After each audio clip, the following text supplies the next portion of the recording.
Have you ever found yourself caught in a loop of laziness and feeling like you're just not getting anything done no matter what you do? I've been there too, and today we're going to explore how to break free from this cycle and embrace a life filled with faith and intention. Trust me, it's possible, and it starts with just a few small changes.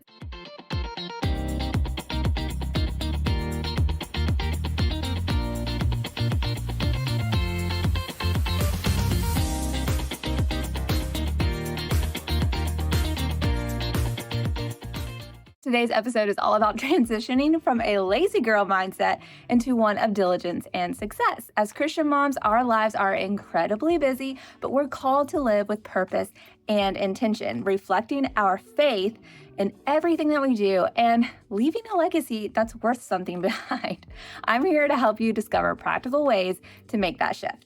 Okay, let's get honest first. What are the things that are keeping us from being diligent and successful? Procrastination is one, lack of motivation is another, and constant distractions are typically the biggest culprits.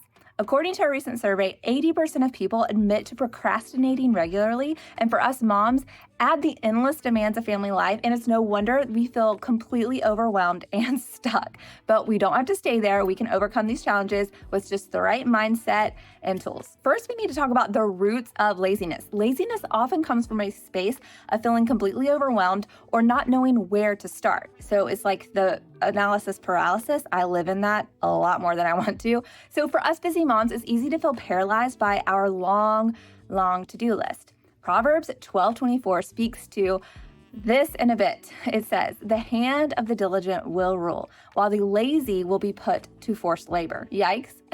This verse reminds us that diligence leads to freedom and success. How can we do this? How can we break free from being stuck in this laziness cycle? First is time management. Prioritize your task. Proverbs 31:27 reminds us, "She looks well to the ways of her household and does not eat the bread of idleness." Make a list of the tasks and prioritize them based on importance and urgency. This is a technique I love using. So it's like, what's the most important and what are the things that have to be done? Sometimes they're not even the same thing, but oftentimes they do correlate. So what is the most important and what are the most urgent? Use a daily or weekly planner, like a visual tool that helps us manage our time effectively because it ensures that we're focused on the things that we need to get done. And honestly, there's a lot of studies on putting pen to paper and what that does in our mind. So even physically writing in a planner is such a great habit. And I love my planner because it gives me this like sense of organization that I long to have, and it keeps me in this productive mode. One thing too that I found, I'm a pen and paper girl, but that's not super practical. So I love digital planners, and I actually have a few. I'm going to plug those. You can find the link to several different planners I've created that are faith-based for different things in the description of this video. But digital planners are the jam because you can write on them or you can type on them, and it's all in one thing, and it's easy access. It's with you all the time. Love digital planners.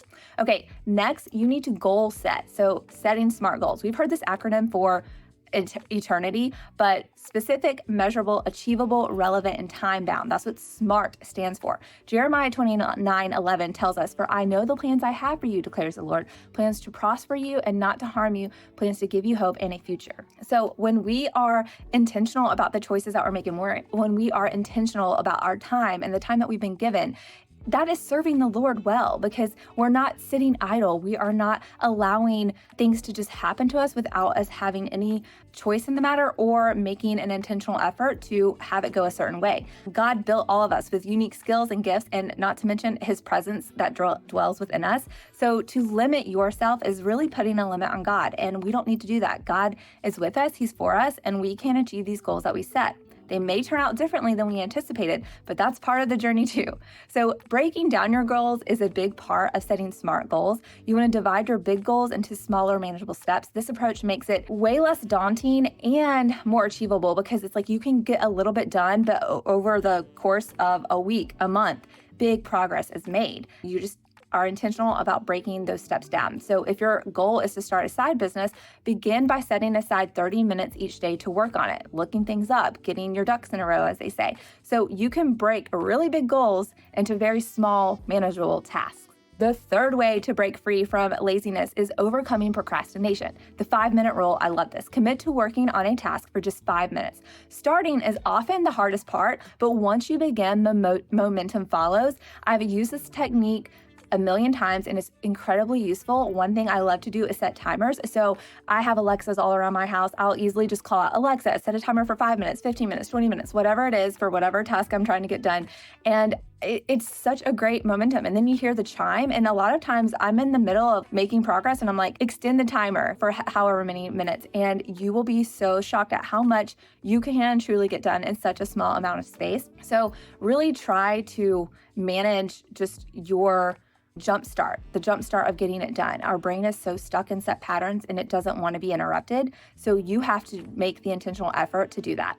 Eliminate distractions is another great one to overcome procrastination, because if you can identify your biggest distractions, you can manage your time much better because you are in control of those. So if it's social media, if it's your phone, if it's your email, if it's TV, if it's talking, I can get in the mode of being a talker and time just ticks on by. I can stand outside and talk to my neighbor for hours. So find ways to minimize these interruptions during your productive hours. For me, it's turning off notifications during work, which is a huge one, and setting good, healthy boundaries for separating work from personal life, because that's another way to get distracted and to procrastinate, because you get caught up in doing the things that you want to do and you allow time to tick by with that. So I set quiet mode on my phone for certain hours in the evening and at night and in the morning. I limit my notifications for set periods of time so that I'm not distracted. I can be all in with where I'm at. You'll be a lot more productive if you're doing that. Think about a typical day. You wake up, the kids need breakfast, there's dishes in the sink, laundry piling up, your phone keeps buzzing with all these messages and all these notifications, and it's so easy to feel overwhelmed and choose to just do nothing instead. But what if you started with just one thing? Make breakfast, then set a timer for 15 minutes to tackle the dishes. Once you start, you'll often find that you want to keep going and it sets you in a mood. They always quote, a lot of time management, productivity coaches, yada, yada, quote this study, and I don't even remember the statistic, but I've heard it a million times, of the type of people that are successful that make their bed, the percentage is like astronomical. Most people that are like successful and juggle all these things make their bed in the morning. And there is this correlation that once you do a productive task and you accomplish something first thing, it sets the mood. For me personally, it is working out and getting ready for the day. If I do those two things, I have an extremely different day if I don't work out and I don't get ready. So for me, being someone who works from home, who stays at home with my kids, and I'm home most of the time, getting ready is a huge catalyst for the type of day that I'm going to have. And I really don't give myself an excuse. It's just, this is what I do. I work out, I get ready for the day. And I typically only have about a 20-minute differentiation between the two. So your most important tasks, try to make them in sync and consecutive, because that'll be good for your brain and it'll get you in a habit that's rote. It's not something you're gonna have to talk yourself into once you establish it. Typically, establishing a habit is 3 months, 3 weeks, 3 weeks to 3 months. So 3 is that magic number. But if you can do something for 3 weeks consecutively, it starts to become a major habit. And if you do that consistently for 3 months, that is it. For me, another thing that I've done is I don't drink soda. And that started when I was in high school. I gave it up for Lent. So that was over 3 weeks. And then I just kept going and it just became a switch. Like, I literally do not drink soda. It's not even something I think about missing at all. It's just not part of my life anymore. A few years ago, I was in an absolute rut, feeling super unmotivated and constantly behind on everything that I was trying to achieve. I decided to just take this leap of faith and implement a lot of the strategies I share with you today. I started small, focusing on setting clear, achievable goals and just managing my time more effectively. Instead of just like having tasks for the day, I set time slots. Like from 12 to 2, I want to do house stuff. 3 to 4, I want to play with the kids. From 10 to 11, I want to tackle my email and do my social media. From 1 to 2, I want to schedule all my calls, like things like that. I just became more like regimented and what time of day was going to be utilized for what type of project, task, part of my routine. Faith plays an absolute critical role in all of this, and I would be amiss to not bring up the fact that when we lean on God's strength, we find the motivation. and the courage to pursue the challenges, to push through them, and to have this intentional life. Like when I think about Jesus and all that he accomplished, he was only here for 33 years. And when he had his influence, that was even a shorter amount of time.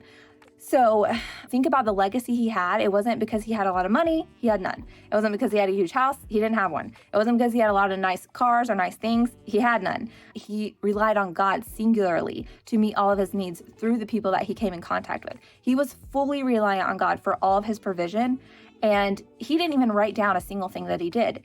Yet his words have changed the world, obviously, changed people's lives. Think about the impact that he had.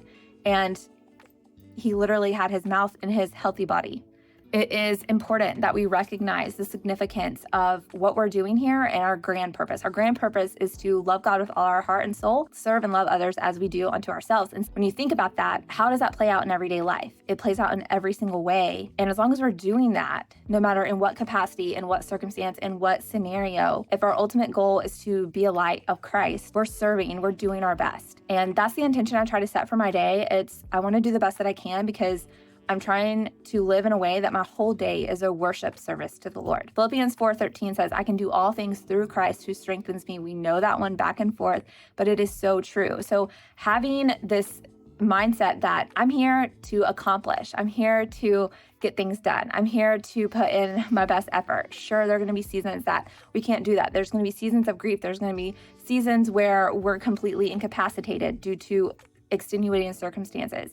But when you're in a season of norm, boring, mundane, man, there's so much that can be done in them.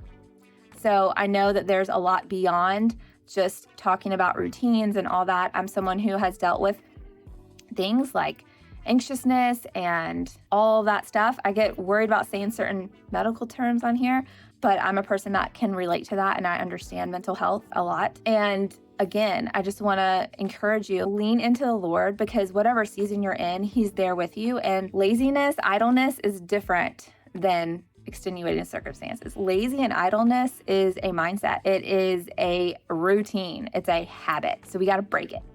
So having a support system is another very essential part to this. Share your goals with a friend, join a community of like-minded women, encourage and have accountability baked into your daily life. So it makes a significant difference. And they did some studies on longevity and long life. And one of the key things to a long life is friendship. It has nothing to do with your health, where you live, how much money you have, any of that. Literally, friendship. I just love that. God built us for community. So neuroscience has a lot to say about laziness and overcoming laziness. I love studying neuroscience because so much of what neuroscientists discover are things that we've always known because of what God tells us in Scripture. I love seeing that. Our brains are wired to seek pleasure and avoid pain, which is why we often procrastinate. But did you know that small actions can rewire your brain for success? Dopamine and motivation. Dopamine is this neurotransmitter associated with pleasure and reward. When we set and achieve small goals, our brain releases this dopamine, which motivates us to keep going. This is why breaking down larger tasks into smaller, manageable steps is such an effective way to manage things. The power of habits is creating positive habits, rewire our brain's pathways. So it's just like I mentioned earlier, now because working out is such a key element to my productivity. Like I've just found that from trial and error of living my life. I don't have any qualms about getting up at 5 a.m. to work out. Doesn't bother me in the slightest. No big deal. Don't even think about it. Even on days that I'm like super tired, my body automatically gets up. I don't even realize like when I get to the gym, it's like, how'd I get here? Luckily, my gym is in my house, but my gym has also been outside of my house and I've done that. But my point, once you build it into your brain, your pathway, the resistance is so minimal. Like the only thing that would keep me from working out is if I was like traveling that day or dead dog sick. Like it's just like that's the only thing that would stop me from working out because it's just so much of a part of my routine. So when we do create powerful, productive habits in our life, it takes about 66 days to form that new habit. So start small, be consistent, but over time, it will have a tremendous impact on your overall goal and progress that you're attempting to make. The other thing is accountability. Studies show that having an accountability partner increases the likelihood of achieving your goals by 65%. That's huge. If you have a regular check-in with that person, the success rate jumps to 95%. Just someone regularly checking in on you, on your goal, helps you get to your success rate 95% of the time. That's insane. So people who write down their goals are also 42% more likely to achieve them. It goes back to me saying pen to paper. There's a lot of science behind that, and they've shown like when you do that, it imprints on your brain and it helps you achieve what you're doing or remember or recall. I remember for school, that was like my biggest thing with studying. I literally would rewrite my notes from class like 8 times. And so when I went to the test, literally I could just picture the writing on the paper because I read it and rewrote it so many times. That was my hack for school. So take a moment to jot down your goals and review them regularly. So to wrap up, we've explored the importance of transitioning from a lazy mindset to one of diligence and success. And we've discussed practical tips and time management, goal setting, overcoming procrastination with accountability.